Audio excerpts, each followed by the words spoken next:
Hola, ¿qué tal? Yo soy Santiago Rodríguez. Hoy les vengo aquí a platicar sobre las diferencias que hay entre llantas E13 All Terrain contra la Trail y por qué es que una es un poco más cara que la otra y cuáles son mis recomendaciones hacia ustedes en cómo usarlas.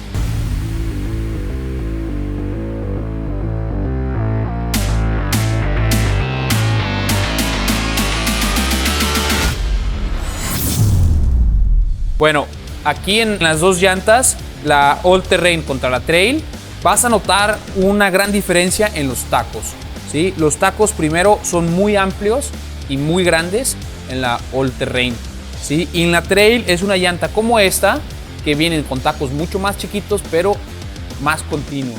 Entonces, esta es una llanta mucho más rápida, a contrario a esta que viene con los tacos muy grandes. Es una llanta que cuesta más trabajo para rodar, pero te da mucho más agarre. En mi opinión, como rider, yo les recomiendo poner siempre en tu llanta delantera, que es la que te va a dar mucho más tracción y es la que te ayuda en el curveo, poner la All Terrain, que tiene tacos un poco más grandes, te va a dar más tracción. Y atrás, como es una llanta mucho más rápida, yo te recomiendo que pongas la Trail. Las dos vienen en 2.35 de ancho y las dos las tenemos tanto en 29 como en 27.5. Ok, ahora les voy a platicar las diferencias entre cada una. Ahora, como les digo, en las dos hay diferentes tipos de composiciones en estas llantas.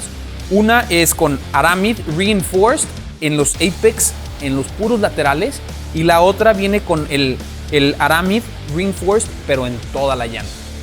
¿Qué pasa cuando tienes dos diferentes compounds en una llanta?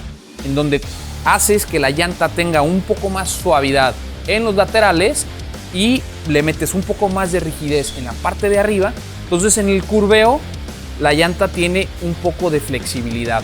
Entonces aquí puedes notar la diferencia del Aramid Reinforced. Se ve como algo brillosito. Eso es la diferencia en el compuesto de los apex.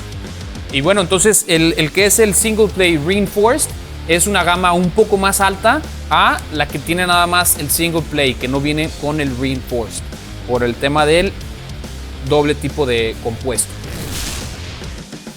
Y bueno, esto fue E13, llantas E13. Los invitamos a nuestra página web, que conozcan un poco más de nuestros productos y estamos aquí para servirles. Yo soy Santiago Rodríguez, esto fue llantas E13 MDH. No se te olvide,